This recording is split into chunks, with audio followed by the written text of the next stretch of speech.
Ya, era digital menjadi momentum perkembangan teknologi informasi di dunia tidak terkecuali di Indonesia. Dan salah satu teknologi digital yang tengah berkembang dan mendapatkan sambutan hangat adalah teknologi kecerdasan buatan atau Artificial Intelligence AI.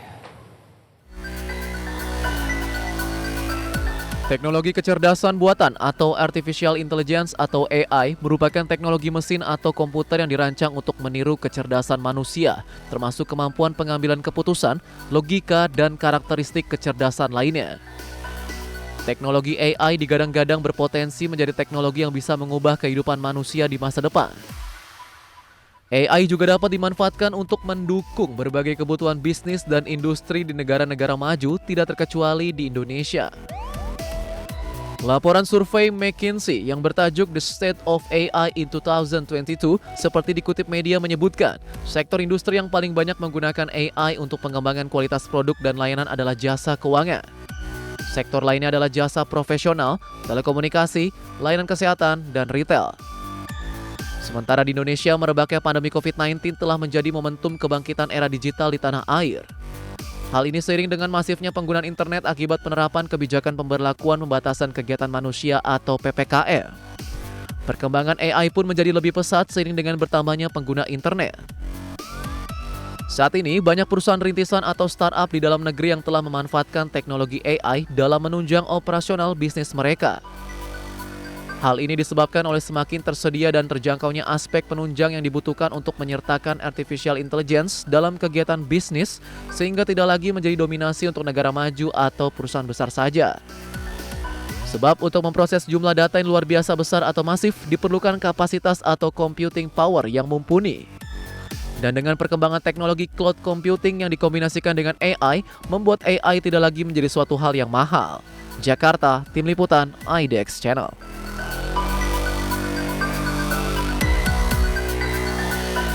Baik pemirsa, untuk membahas tema menarik kita hari ini, menilik peran dan fungsi AI di sektor industri, sudah hadir bersama saya di studio dengan Bapak Only. Beliau adalah CTO of GDP Venture. Ya, selamat pagi Pak Only.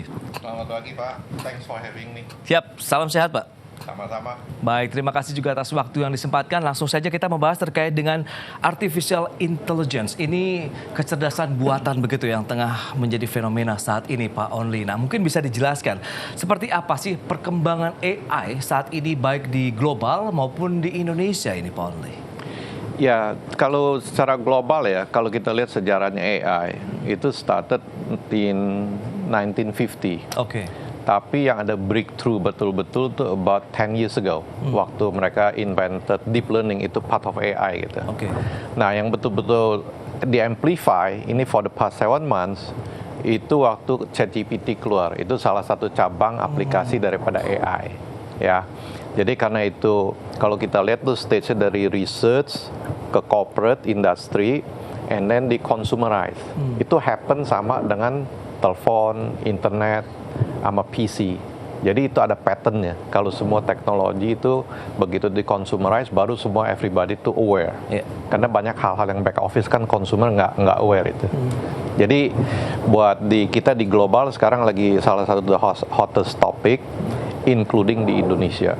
Oke. Nah, how about in Indonesia? Kalau kita lihat. Kalau kita di Indonesia, specifically untuk GDP Venture ya, kita sudah start investing sama learning AI itu 6 tahun yang lalu. Oke. Ya, jadi waktu itu ya lonely journey, soalnya banyak orang yang masih nggak ngerti what the hell are you talking about. Yeah. Ya, jadi kita masih belajar. Jadi waktu kita selama ini udah build team, belajar, kita juga invest, kita banyak make a lot of mistake. Oke. Tapi waktu kemarin ini ChatGPT keluar, waktu Desember, itu saya minta tim saya assess ini teknologi, how it will affect our business, and kita punya teknologi. Jadi for the past 7 months nih, my team and I personally with some early clients, has been doing this, doing in-depth, implementing some of it gitu di Indonesia. Jadi sekarang kalau ChatGPT kan memang English centric ya. Yeah.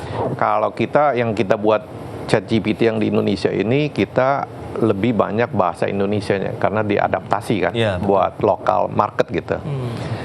Jadi buat sekarang sih, buat kita, karena kita udah belajar ini selama 6 tahun, for the past 7 months, buat kita relatively easy to adapt this new technology. Oke, nah mekanismenya seperti apa juga AI? Kalau kita lihat ini kan sistem yang bisa berpikir, kemudian bertindak dan juga menganalisis begitu.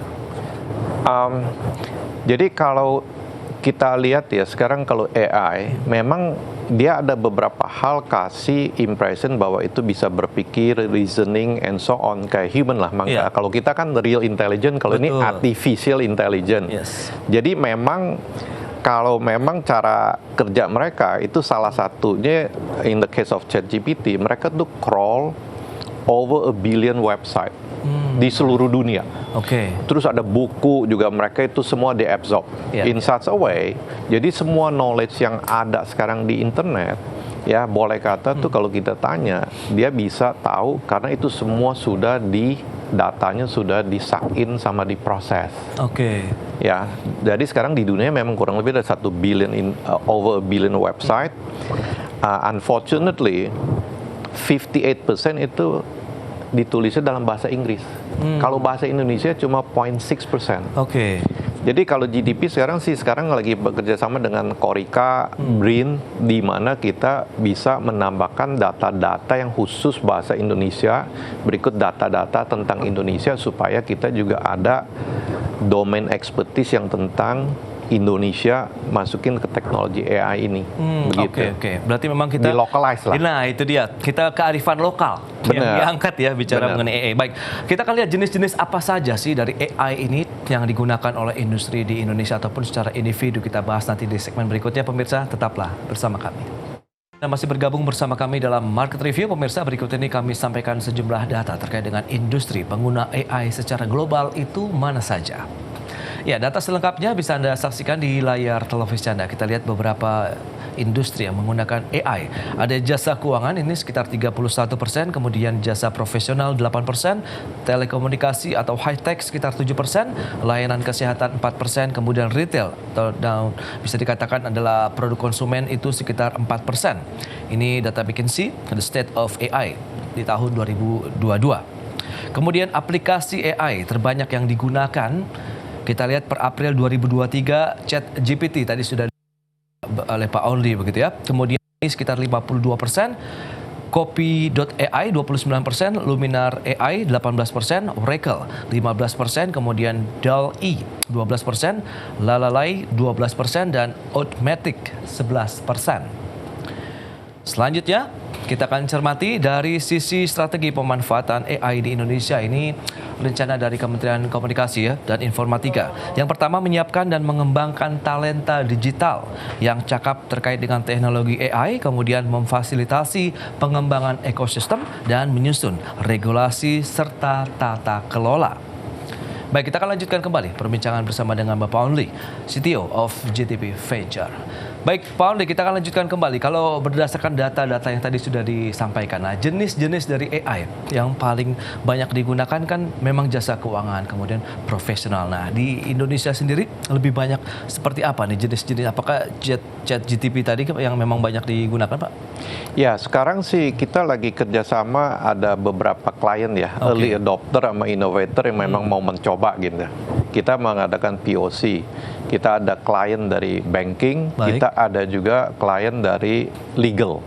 Karena contohnya kalau customer support itu paling mudah karena nature-nya kan chatting kan, kayak kita kayak kalau sekarang kan ChatGPT, if you know how to use WhatsApp, you pasti bisa pakai ChatGPT. Jadi kalau mau minta customer support itu paling mudah tanya, dia bisa kasih explanation. Dan ada yang low hanging fruit, bisa juga buat onboarding employee. Contohnya, kalau kita misalnya ada mid size atau large size company gitu ya, sampai ribuan, kan mereka mesti tahu domain knowledge tentang company kan. Jadi dalam hal itu bisa pakai chat ini, natural language, bisa tanya, tentang topik ini, bagaimana cara kerjanya, itu mereka bisa instruction. Jadi itu low hanging fruit. Ya, kalau tentang communication, pokoknya kalau customer support kan itu kind of general purpose ya. Any industry umumnya ada tuh, mau telco, mau health care, mau financial service, selalu financial customer support itu diperlukan. Customer onboarding juga diperlukan. Nah, after itu, kayak contohnya kayak Bank BCA kemarin juga kita lagi ada event. Mereka bilang mereka udah memakai AI in general, bukan ChatGPT aja ya, tapi AI in general. Mereka tuh ada 50 plus use cases di mana mereka apply AI. Gitu. Jadi AI more than just ChatGPT by the way. Iya. Oke. Jadi seperti saya bilang tadi, kalau kita pakai search engine, kita pakai handphone, ya, kita pakai PC, itu umumnya AI udah running in the background one way or another gitu. Dan itu sudah menjadi bagian dari hidup masyarakat lah. Daily life. Cuma daily life banyak orang nggak tahu what's going on in the background. Betul, tidak terlalu menyadari begitu bahwa ternyata kita sudah bersinggungan nih dengan teknologi AI sendiri ya. Pak Ondi, lantas bagaimana dengan teknologinya? Kan kita tahu ini teknologi yang berkembang juga pesat saat ini. Kemudian berbicara mengenai teknologi informasi kan biasanya perangkat-perangkatnya mahal, teknologinya canggih. Dan ini bagaimana untuk AI-nya sendiri? Nah, tentang cost, kalau kita lihat ya, kalau I like using after World War II as a reference. Oke. Karena dari World War II, what happened to military technology banyak sekali ditaruh di industri. Baik. Sudah industri, the next step itu di consumerize. Oke. Nah, kalau kita lihat for the past 7 decades lah, sejak 1940 ya, itu harga teknologi itu menurun, ya. Jadi dulu memori, storage, komputer itu bisa berapa juta US dollar, sekarang bisa dalam pennies, cents, ya. At the same time barang juga makin kecil tapi makin canggih, ya, karena transistor juga makin mengecil segala macam, sekarang sampai nanometer. Jadi kesatu, in summary, teknologi itu umumnya over time bakal cheaper, more powerful, and much smaller. Begitu pula dengan cost of AI. Kalau ini sekarang nih, kemarin kan kebetulan sama Oldman visiting Indonesia ya, kebetulan kita jadi sponsor yang hosting beliau. Itu dia udah cerita, kita tuh sejak dia develop OpenAI 5 years ago sampai hari ini, mereka tuh udah reduce berapa kali lipat, di reduce costnya. Ya, supaya bisa di-adopt dengan billions of people. Karena kalau sampai terlalu mahal, itu adoptionnya bakal limited. Nah seberapa besar jadi manfaatnya benar-benar dirasakan bagi industri tadi berbagai sektor, kemudian secara individu lah, pribadi masyarakat di tanah air ini?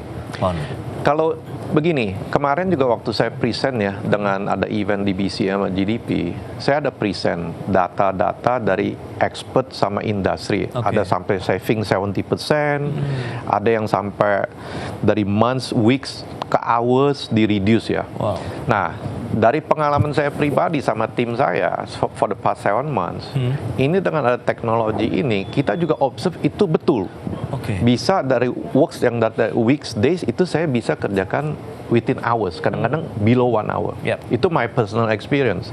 Yang interesting kalau when it come to programming, this is one of my like a hobby lah. I'm still programming today.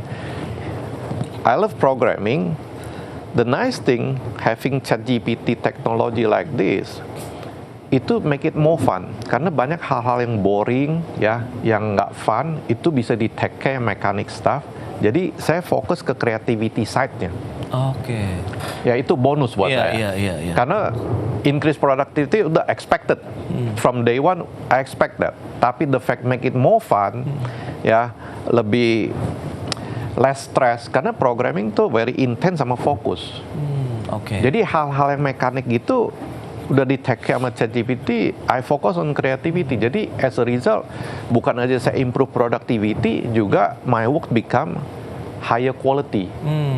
Nah itu yang surprising to me, is extra bonus. Nah lantas bagaimana dengan kesiapan dari SDM-nya sendiri di Indonesia begitu untuk bisa mengadopsi dan mengaplikasi dari AI ini? Kita akan bahas lagi di segmen berikutnya dan tetaplah bersama kami.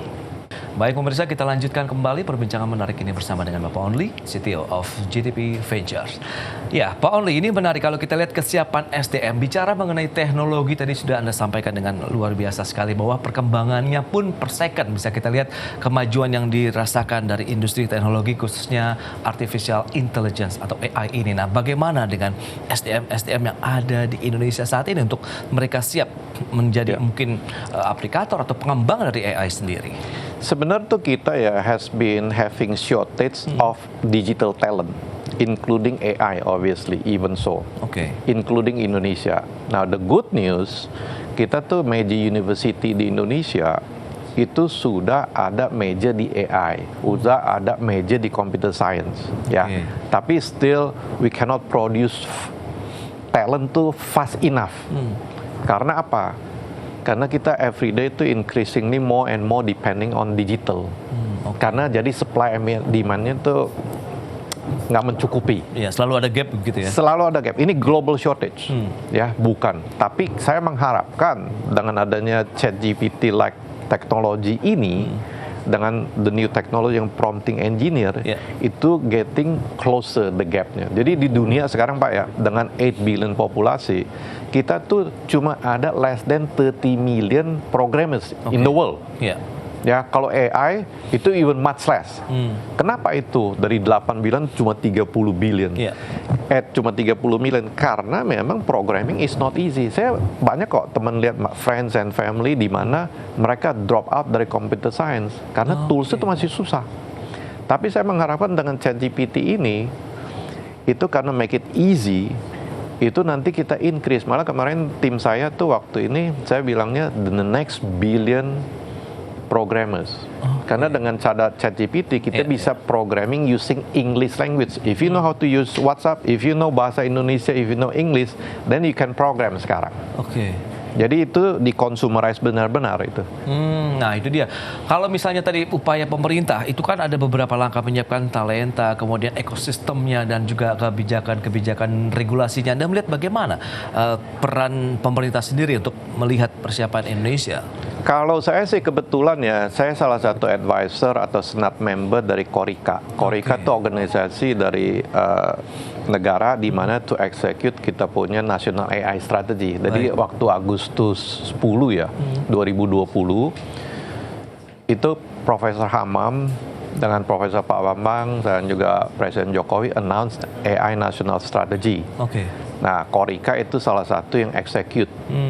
Jadi they're doing very well. They're fully aware of these challenges. Jadi mereka to execute kerjasama dengan government, dengan industri, dengan akademi dan community. Itu I think that's the right strategy. Karena you cannot do this alone because it's just too much. In fact, a lot of advanced country, including Singapore, US, itu semua mereka gandeng, the government tuh gandeng industri, akademia, ini jadi collectively kita bisa maju sama-sama lebih cepat. Nah itu dia, adakah booster yang perlu disiapkan juga oleh pemerintah untuk bisa meningkatkan lagi jumlah SDM kita begitu yang mahir di teknologi AI ini? Kita tuh sekarang ya in addition ada major di computer science sama AI, kita juga tiap summer atau itu ada extra training, ada extra certification. Jadi bukannya formal itu aja, ada juga yang informal. Jadi keep boosting gitu. Jadi yang umpamanya yang udah graduate ya, itu mereka bisa update skill mereka dengan taking courses online segala macam. Itu the good thing is available now. Nah, literasi sendiri bagaimana menurut Anda Pak Only terkait dengan digital di Indonesia? Kalau menurut saya ya, kalau kita lihat Pak ya, saya lihat ada 3 kategori. Non-digital, yang udah digital aware, terutama Gen Y, Gen Z, karena mereka born with it. Ada lagi sekarang yang sebut AI aware. Ya, itu saya bilang tuh yang non-digital sama digital, itu ada gapnya. Kalau saya kasih analogi mah, yang non-digital tuh Nokia, yang digital tuh BlackBerry, yang AI aware itu yang smartphone. Jadi sekarang nih kalau dulu kita ada digital divide antara non-digital dan digital, sekarang tuh kita ada gap digital and AI. Ada AI gap. Jadi yang digital people, they can easily migrate to AI. Tapi kita di sini banyak expert, tapi not evenly distributed. Jadi artinya dari 270 juta, kita tuh banyak sekali orang-orang pinter ya, tapi masih relatively small. Jadi sekarang tuh kayak Korika, GDP, industri, kita tuh suka adakan event to make sure awareness of this gitu. Nah, pemanfaatan AI-nya sendiri akhirnya bagaimana dengan industri di Indonesia begitu? Karena kan tadi disampaikan juga bahwa ya perusahaan-perusahaan rintisan, startup ini juga banyak yang sudah mengadopsi AI. Benar.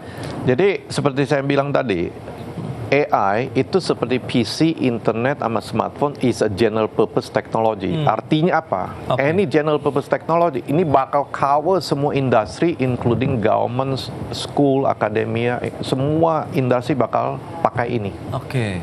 Think about it, electricity lah, what business you are in, you mesti Iya. pakai electricity. Itu yang saya sebut maksudnya general purpose. Oke, berarti memang potensinya dari teknologi AI sendiri akan sangat pesat begitu Ya. berkembang di Indonesia. Tinggal menunggu waktunya saja, kesiapan dari teknologi, kemudian yang penting adalah infrastrukturnya begitu ya, Pon? Benar. Itu saya coin the term for the past few years yang saya sebut A, B, C, D, X. A-nya AI, B-nya blockchain, C-nya cloud, D-nya data. Oke. Jadi if you have to remember one thing, just remember A, B, C, D nih. Oke, A, B, C, D. AI, Baik. blockchain, cloud, data. Karena apa? AI itu nggak bisa run by itself. It has to be integrated. Yeah. Blockchain nggak bisa run by itself. It has to be integrated with Betul. all this technology. Yes. Benar kan? Itu dia. Integrasi berarti kunci utama dari pengembangan Yeah. AI di Indonesia. Baik, Pak Only, terima kasih banyak atas waktu dan sharing yang sudah Anda Thank sampaikan you. kepada pemirsa hari ini, dan sampai berjumpa kembali. Thank you for Baik. having me here. Yes.